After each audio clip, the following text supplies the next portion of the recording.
అదే RTV app వార్తల్ని క్షణాల్లో చదివే అవకాశం ఉంటుంది. ఒక న్యూస్ పేపర్, ఒక టెలివిజన్ ఛానల్ మీ చేతుల్లో ఎప్పుడూ ఉంటాయి. మా దగ్గర నుంచి పోయిన కార్పొరేటర్లు తప్ప తెలుగుదేశానికి నాయకుడు దానికి సంబంధించిన వాళ్ళు ఎవరు లేరని పాపం కేవలం ఇక్కడి నుంచి బాడెక్కు తీసుకుపోయిన వాళ్ళతో మాత్రమే ప్రెస్ మీట్ పెట్టించారు. ఈ ప్రెస్ మీట్ పెట్టిన వ్యక్తులు తెల్లవారు లేచినప్పటి నుంచి మేయర్ కాళ్ళ దగ్గర కూర్చొని నా టెండర్ రాకుండా ఆయన 3వ డివిజన్ సుబ్బారెడ్డి గారు అయితే 2 కోట్ల రూపాయలు రోడ్డు వేసినాడు. ఏమయ్యా అది డెవలప్మెంట్ కాదా నీ డివిజన్లో? 2వ డివిజన్ సుబ్బారెడ్డి మా అంటే ఈ సిటీ కేబుల్ సూర్యనారాయణ అని, ఈ సూర్యనారాయణ ఎవరి వల్ల నువ్వు కడపలో చేరినావు? ఎవరితో సంపాదించుకున్నావు? తల్లి పాలు తాగి తల్లి రొమ్ము గుద్దినట్టు చేసినావు నువ్వు.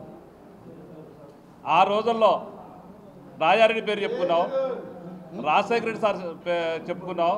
ఈరోజు జగన్ రెడ్డి పేరు చెప్పుకొని అనేక రకాలైన బిల్డింగులు కట్టుకొని ఆస్తులు సంపాదించుకొని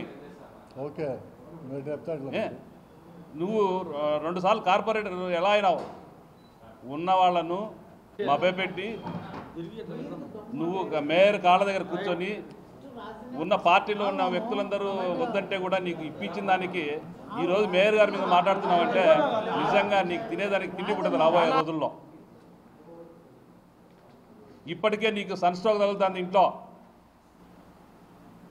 నువ్వు 9 సంవత్సరాల కాలం వైఎస్ఆర్ ఆడిటోరియం టెండర్ లేకుండా తీసుకొని దాంట్లో ఎంత డబ్బులు సంపాదించినావు తెలీదా ఎవరికి? పార్కులో షాపులన్నీ పెట్టుకొని డబ్బులు సంపాదించుకున్నావు మీ భార్య పేరు మీద పెట్టుకొని. నువ్వు కార్పొరేటర్ కదా, మీ భార్య పేరు మీద కాంట్రాక్ట్ తీసుకొని ఎలా పెడతావు నువ్వు? అందరూ కంప్లైంట్ ఇస్తున్నారు నీ మీద.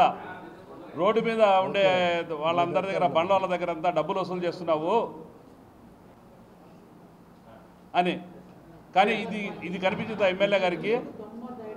ఆ రోజు 10 సెంటు స్థలము సిటీ కేబుల్ పేరు చెప్పుకొని ఆక్యుపై చేసుకొని అంటావు. ఇవన్నీ కప్పిపుచ్చుకునే దానికి నువ్వు తెలుగుదేశం పార్టీలోకి పోయినావు.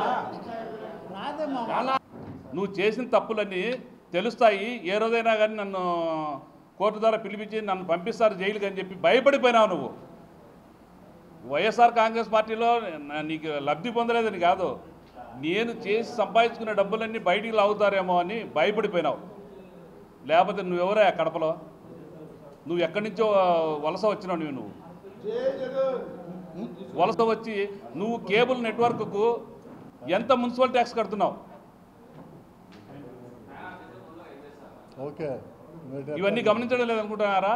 నీ దగ్గర ఎక్కడైతే మీరు ఒక హెడ్ క్వార్టర్ పెట్టుకున్నారో ఇప్పుడు తెలుగుదేశం పార్టీకి, ఆ హెడ్ క్వార్టర్లో ఉండేవాళ్ళే నువ్వు పోయిన తర్వాత అన్నీ చెప్తున్నారు.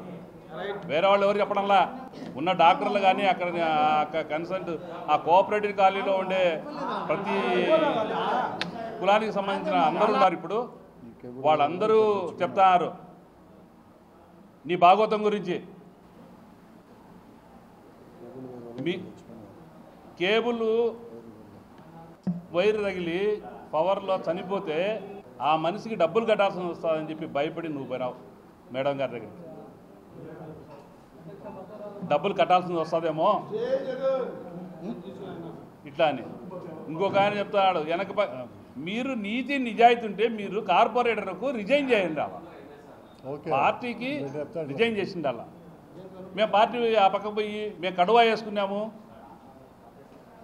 డెవలప్మెంట్ కోసం వేసుకున్నాం. ఏం డెవలప్మెంట్ చేసుకున్నావు? ఏం డెవలప్మెంట్ కోసం పోయినావు? నీ తప్పులు కప్పిపుచ్చుకునేదానికి పోయినావు.